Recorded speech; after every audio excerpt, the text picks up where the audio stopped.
Radio El Salvador del Mundo presenta La Palabra Viva. Prepara tu corazón y haz vida la enseñanza que vas a escuchar. Esto pasó cuando el Señor Jesucristo andaba en su ministerio predicando y tenía que pasar por un pueblo de Samaria. Ahí estaba el pozo de Jacob, ¿verdad? Y esta enseñanza la hemos escuchado, la hemos leído, mejor dicho, esta lectura, porque este ha sido una representación exacta de la palabra de Dios en San Juan. El retiro es acerca de la fe, ¿verdad? Y yo les voy a hablar del primer versículo de la lectura del retiro, que es Hebreos 10, 22, porque 22 y 23, ¿verdad? Aquí están en diferentes pancartas. Entonces yo les voy a hablar del primer versículo que dice: por eso, acerquémonos a Dios con corazón sincero y con una fe completamente segura, limpios nuestros corazones de mala conciencia y lavados nuestros cuerpos con agua pura. De eso es lo que les vengo a hablar. La charla se llama Jesús, tengo sed, dame de beber. Y la lectura es San Juan, y la pueden buscar conmigo si quieren. San Juan capítulo 4, del 6 en adelante. Y dice el Señor así: allí estaba el pozo de Jacob. Jesús, como se había fatigado del camino, estaba sentado junto al pozo. Era alrededor de la hora sexta. Llega una mujer de Samaria a sacar agua. Jesús le dice: dame de beber, pues sus discípulos se habían ido a la ciudad a comprar comida. Le dice la mujer samaritana: ¿cómo tú, siendo judío, me pides de beber a mí, que soy una mujer samaritana? Porque los judíos no se tratan con los samaritanos. Jesús le respondió: si conocieras el don de Dios y quién es el que te dice dame de beber, tú le habrías pedido a él y él te habría dado agua viva. Le dice la mujer: Señor, no tienes con qué sacarla y el pozo es hondo. ¿De dónde pues tienes esa agua viva? ¿Acaso eres tú más que nuestro padre Jacob, que nos dio el pozo y de él bebieron él y sus hijos y sus ganados?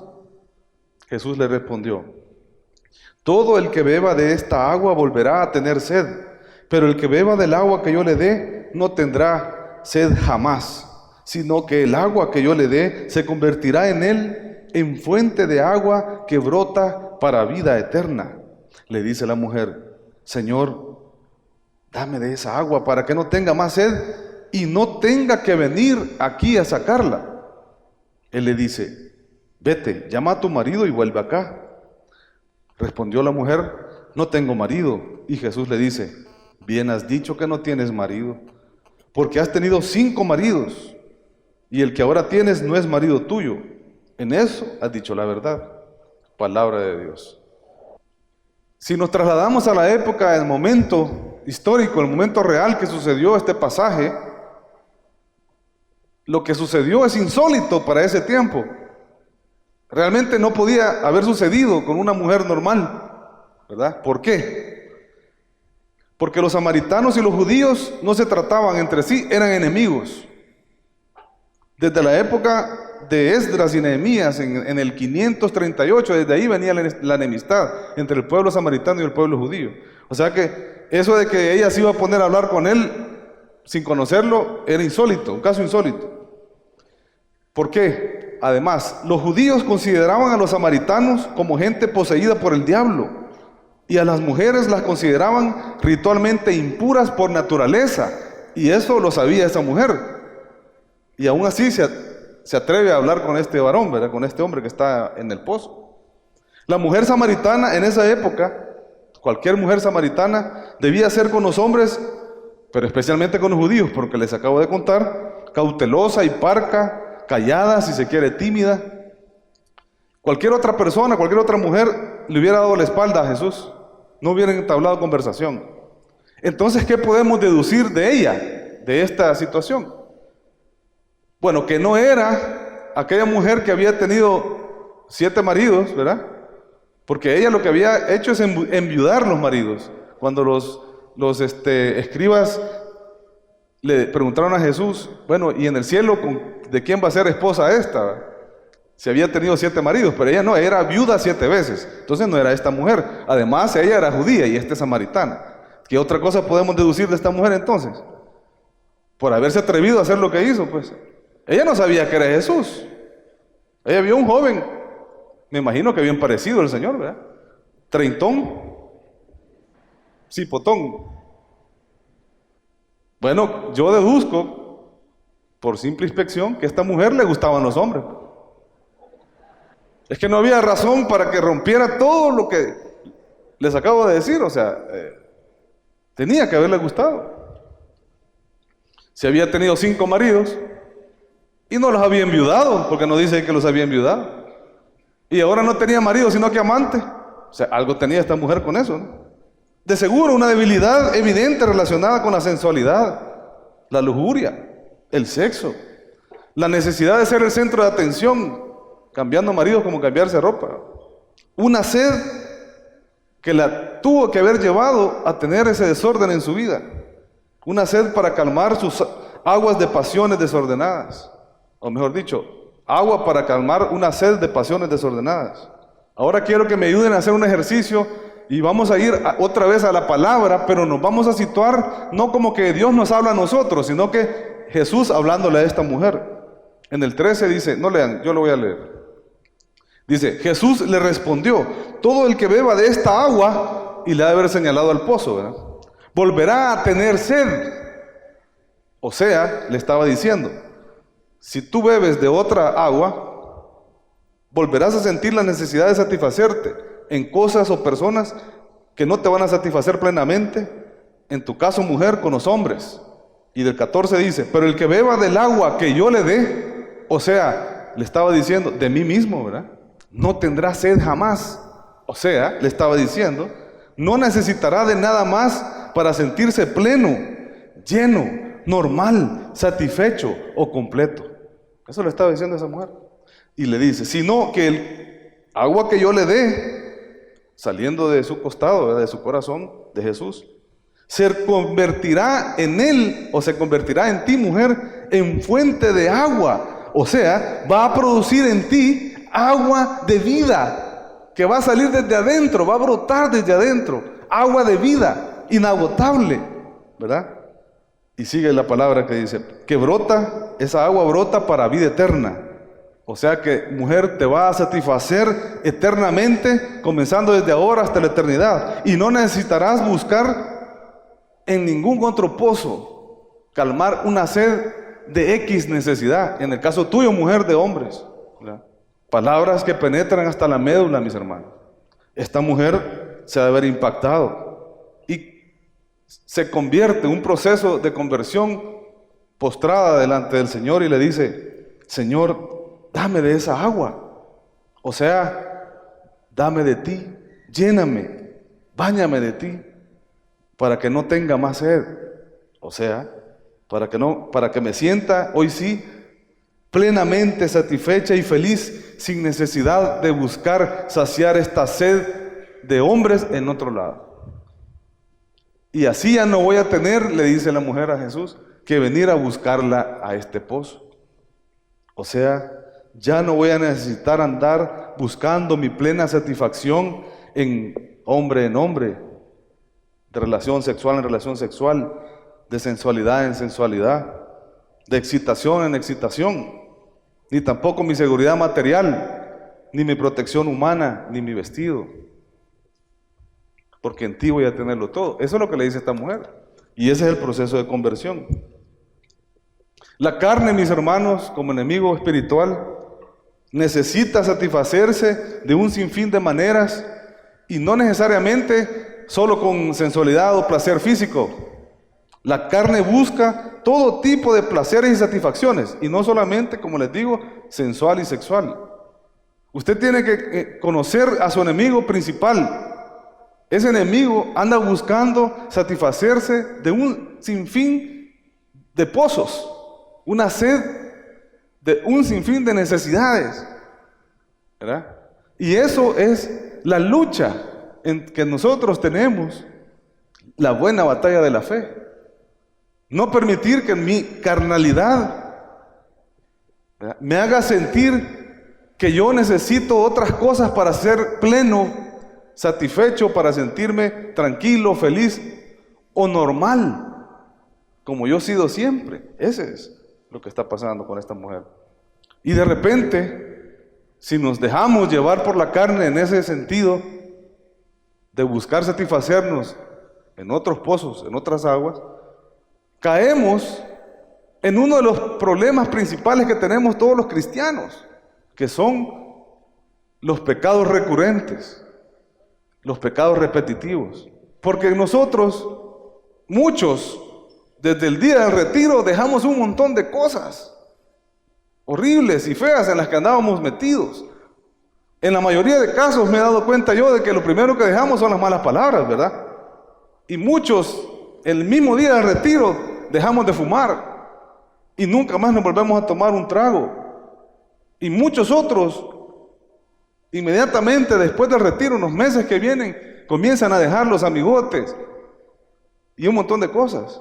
Pero son ramas, ¿verdad?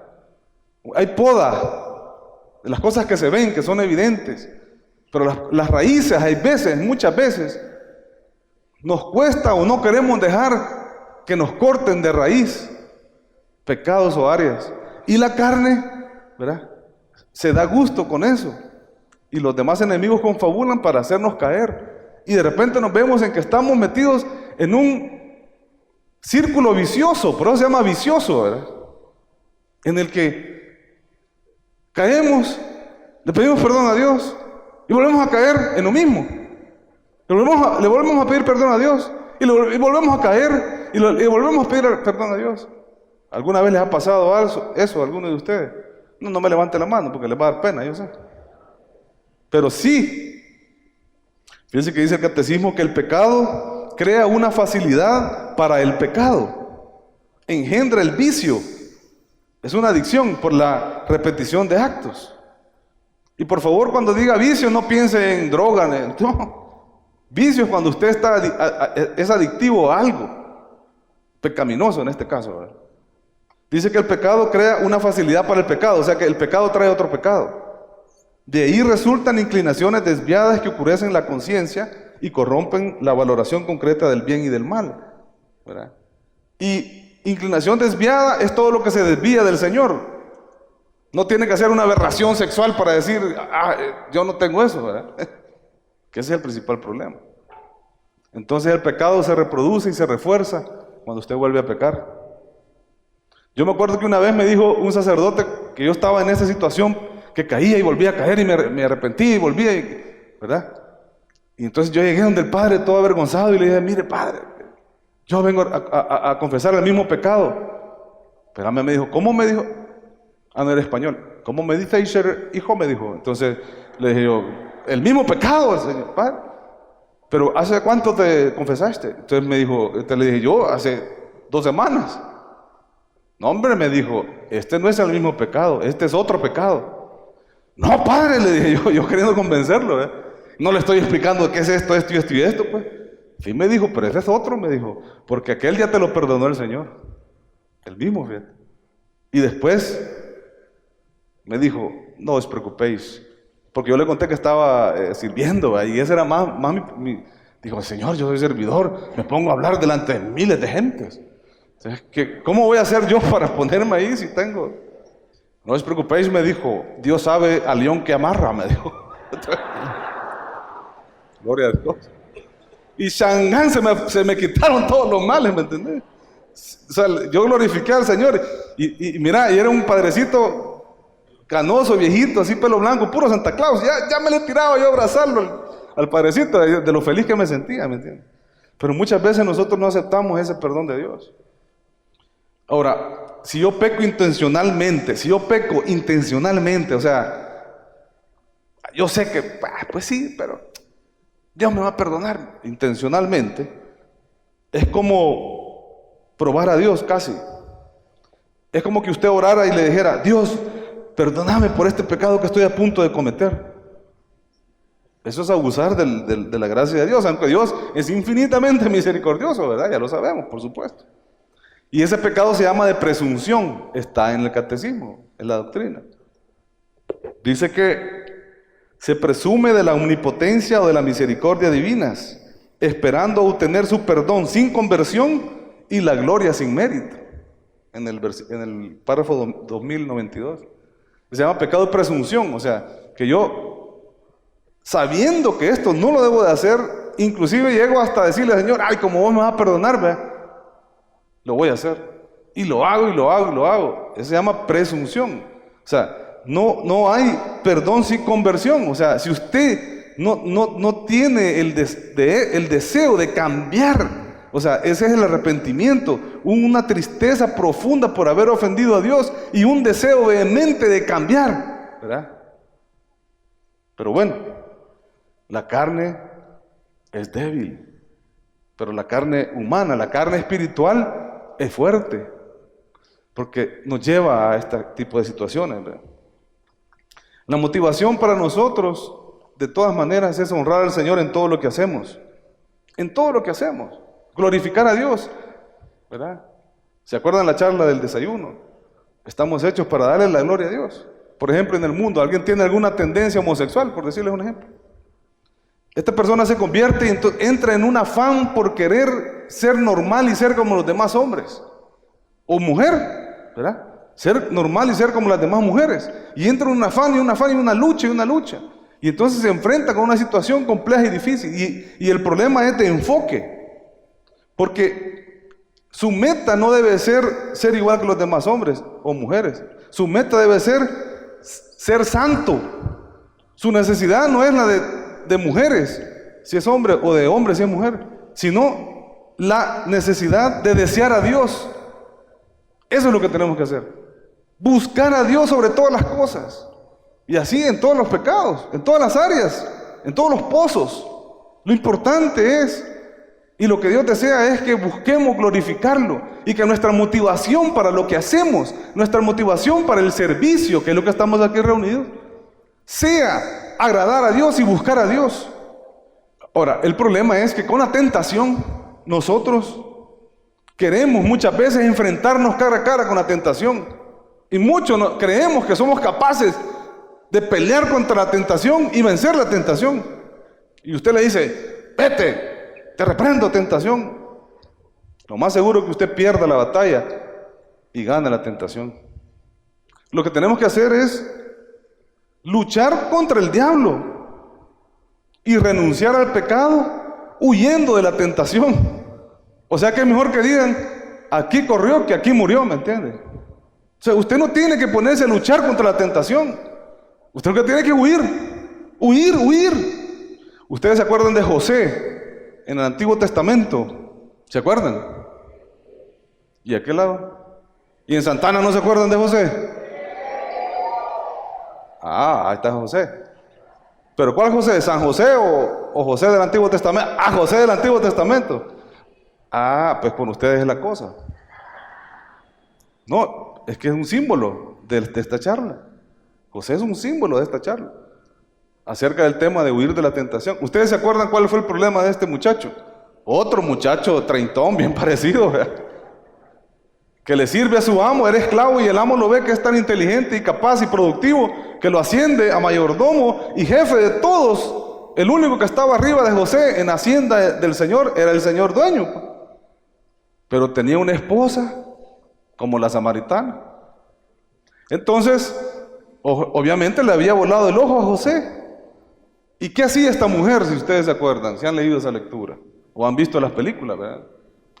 Lo acosaba persistente y perseverantemente detrás de José, hasta que un día que se quedaron solos, es más, la mujer mandó a todos a pasear, y literalmente a pasear, para quedarse sola con José, y se le insinuó por completo. ¿Y José qué es lo que hizo José? Y le dijo, Entonces ella lo asió de la ropa, o sea, lo agarró de la ropa diciéndole, acuéstate conmigo. Pero él, dejándole su ropa en su mano, salió corriendo y huyó afuera. Esta es palabra de Dios. Génesis 39:11. José no se puso a pelear con la mujer y a discutir, ni a querer evangelizarla. No, Señor. José salió corriendo. Valió más eso que la ropa que andaba, pues, que ha de haber sido de lujo, porque como era ya jefe, ¿verdad? La tentación es más poderosa que nosotros. Es más persistente que nosotros. Es más persuasiva que nosotros. Entonces, mis hermanos, nosotros lo que tenemos que hacer es huir. Huya lejos, como que se le está quemando la casa, salga corriendo. Corra, sin importar el costo. Generalmente, caer en estos pecados recurrentes, esos pozos con aguas de muerte, porque esos pozos tienen aguas de muerte, porque el único que tiene agua de vida, dijo el Señor que era ¿quién? ¿Quién tiene agua de vida? Cualquier otro pozo que satisfaga cualquier sed, el agua es de muerte, porque la paga del pecado es la muerte. Usted tiene que vigilar, mi hermano, tenemos que vigilar. Conocer los patrones en el que caemos, ¿verdad?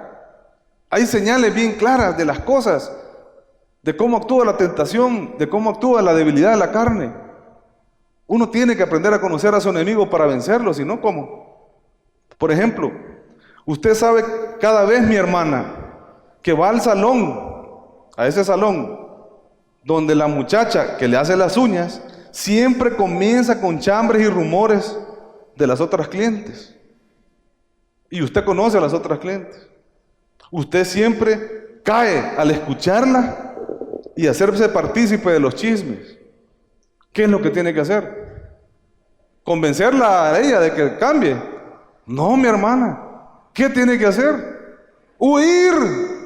Cámbiese de salón. Aunque el otro salón le quede más lejos y le cueste más la gasolina o el bus. ¿Me entiende? Vale más eso que lo otro. Usted, otro ejemplo.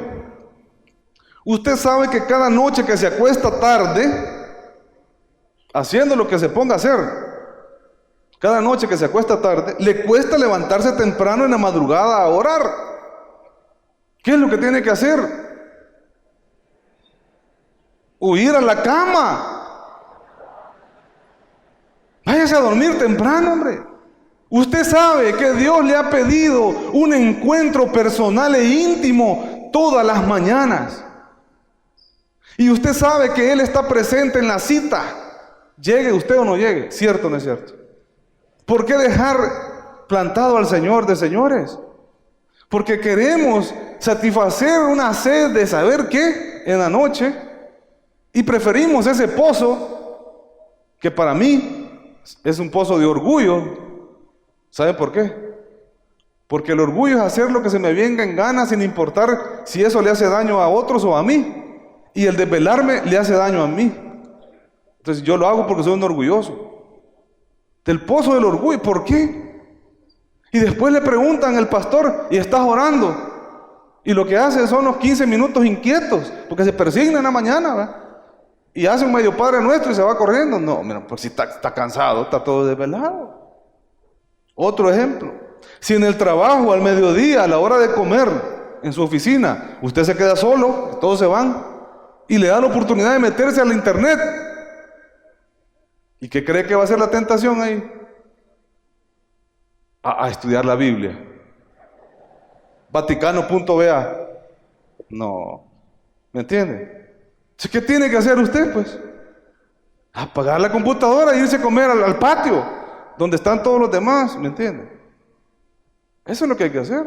Y no alimentarse del pozo de lo que ve usted, que sabe que no viene de Dios y que le hace un gran daño.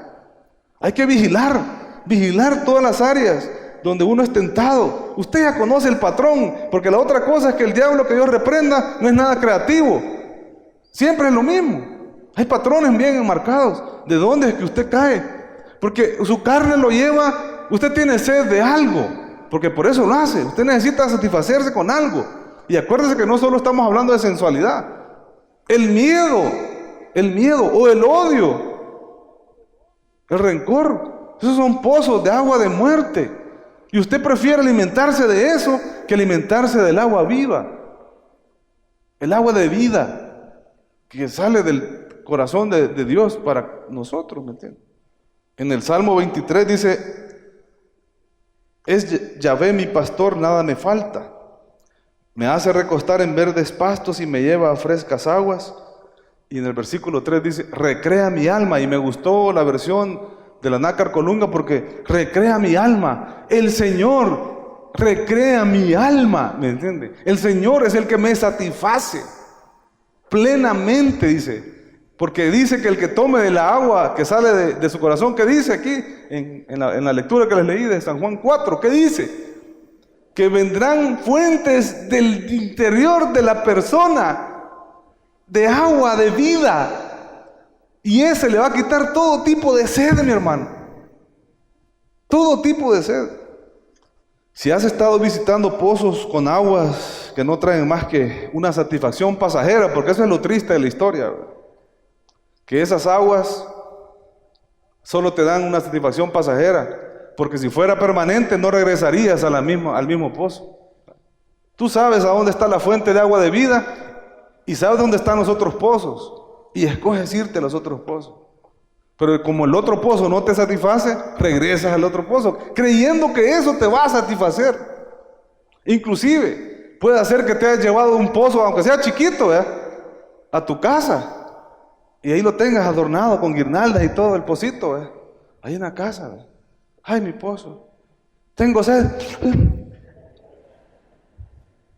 Necesito no sé qué, necesito sentirme aceptada. El pozo. Y Jesucristo, pues. Ay, es que miren, no me puedo levantar temprano. Pues ya te dije, acostate temprano, pues. Es que yo duermo 12 horas. Pues acuéstate a las 6 de la tarde.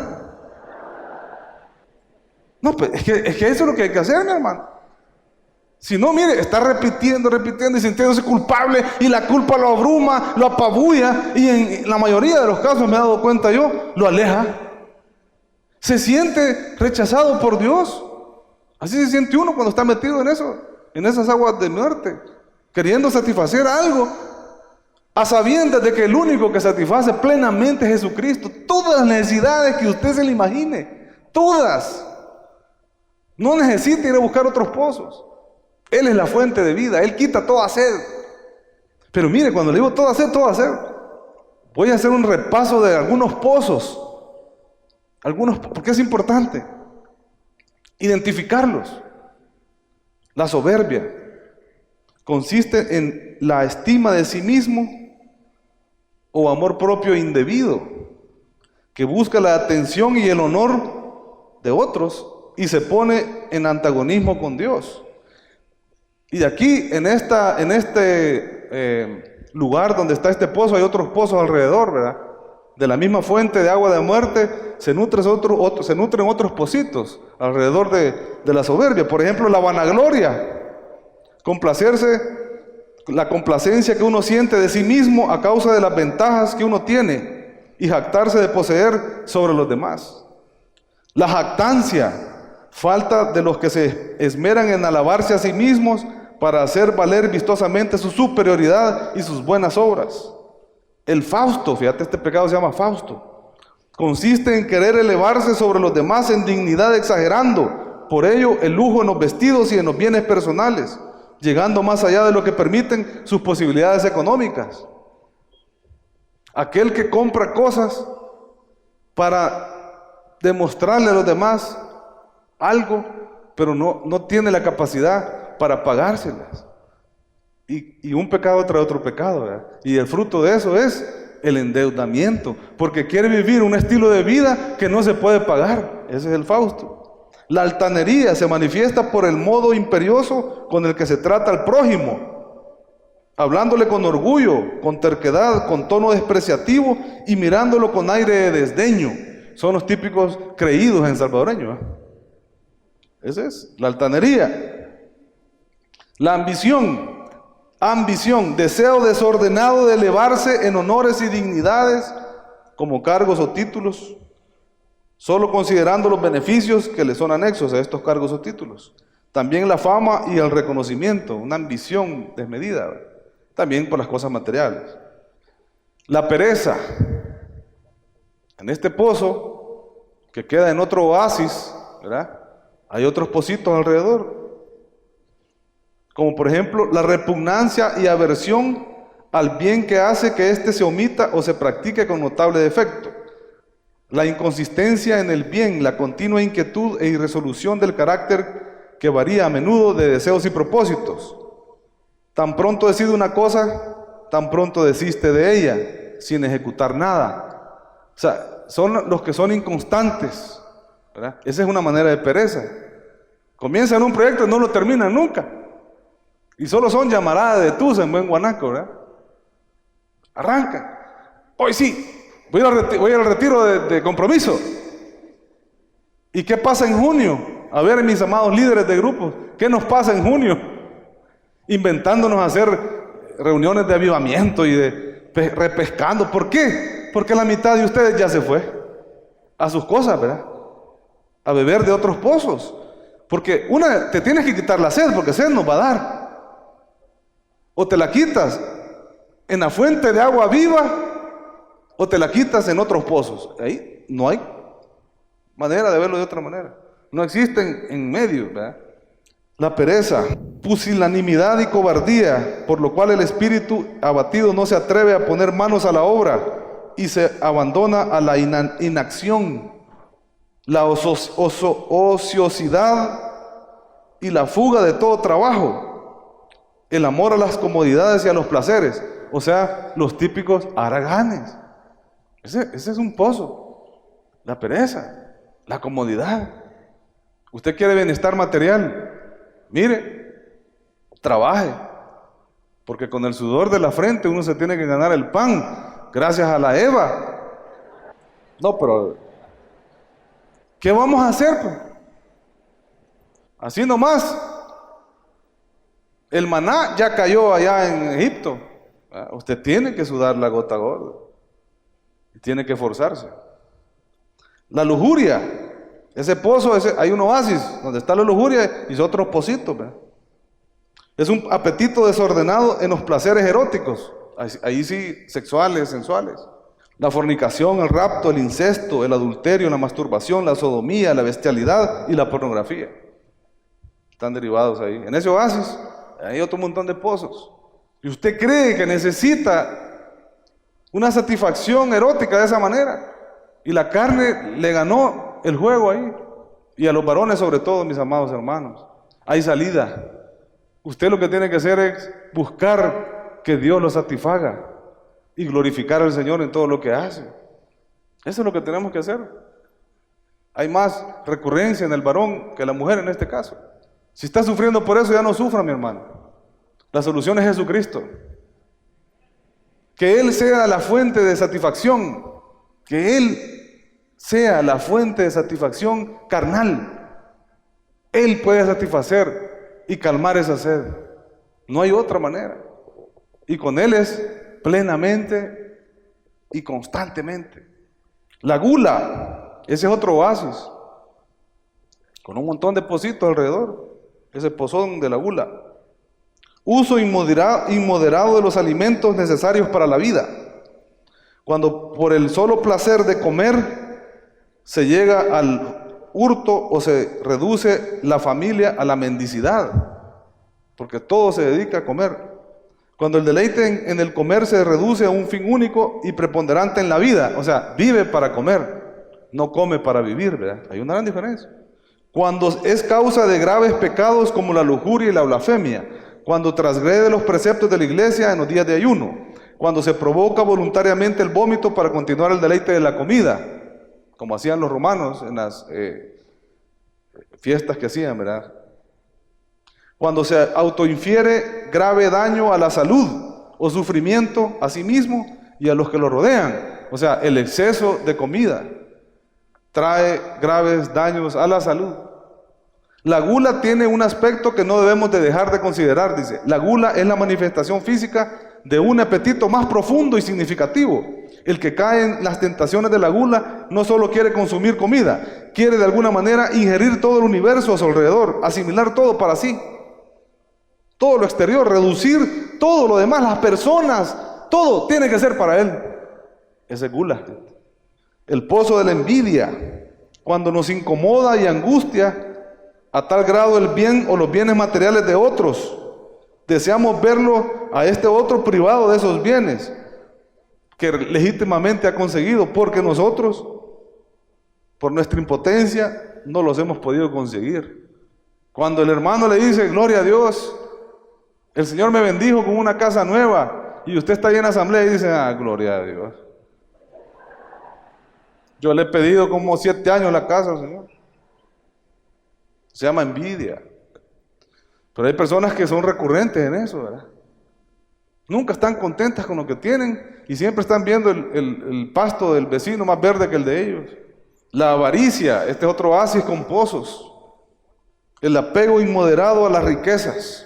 Esa pasión ardiente de adquirir o conservar lo que se posee, ¿verdad? Una de dos. Pasión ardiente de adquirir o una pasión ardiente de no soltar lo que tiene. Y uno cuando lee estas cosas dice, sí, hombre, los ricos del país, las familias dominantes. Y no está hablando de eso. Porque yo le he preguntado a hermanos, cuando estoy pastoreando, ¿y cómo está el diezmo? Aquí está el pozo, pues. Avaricia. Apego a no soltar lo que se posee. Y no dice que tienen que ser mansiones, ni miles de carros, ¿me entiendes? Y el Señor nos manda a ser generosos. Entonces, ahí estamos alimentando el pocito. Ay, tanto que me ha costado. Es para mis hijos. Y un montón de cosas. Y el Señor dice, no, hombre, si tú tienes que ser generoso.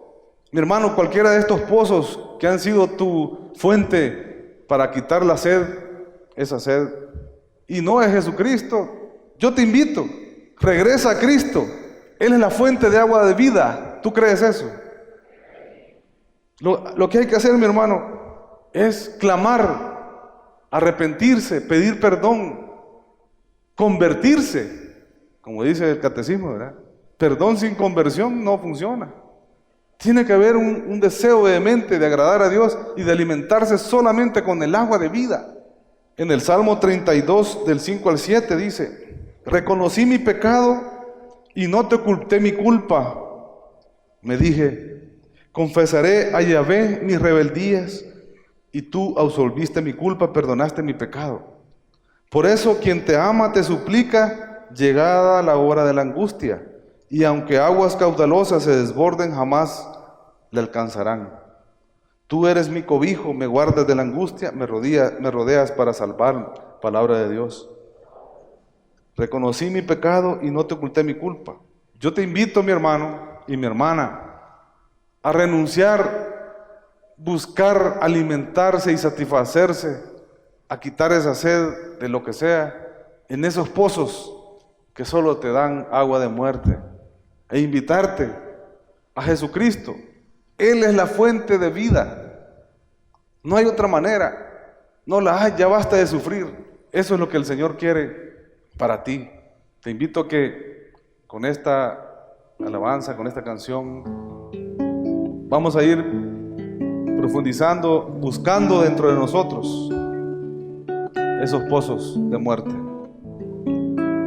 Dame de beber de tu agua, Señor. Ya no quiero tener sed jamás. Dame de beber, necesito más. Ya no quiero tener sed jamás.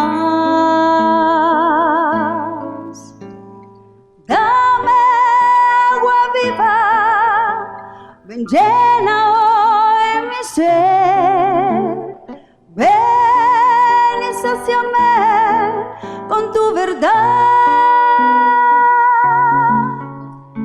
Quiero beber agua de vida eterna. Dame de beber de tu agua, Señor. Ya no quiero tener sed jamás. Dame de beber, necesito más. Ya no quiero tener sed jamás. Dame agua viva, ven llena hoy mi ser. Ven y sáciame con tu verdad. Quiero beber el agua de vida eterna. Quiero beber el agua de vida eterna. Que el Señor quiere bañarte con agua pura, no solo que bebas, sino que bañarte completamente. Yo te invito a que vengas con nosotros, que vamos a orar allá al lugar santísimo que es tu intimidad, tu corazón, allá donde se encuentra Dios en su espíritu en ti. Que llegues donde Él, tal como eres, tal como has estado, dándole la espalda y queriendo satisfacerte en otras cosas que no es Él. Porque Él así te ama, no importa. Porque quiere limpiarte, lavarte de una vez por todas. Señor, ven con tu espíritu a tocarnos uno por uno. Pon tu mano y abrázame. Sóbame la cabeza, Señor. Porque yo quiero entregarte estos pozos, estas aguas de muerte que hoy estás poniendo en mí claramente. Y quiero regresar a ti, Señor. Hemos escuchado La Palabra Viva en Radio El Salvador del Mundo.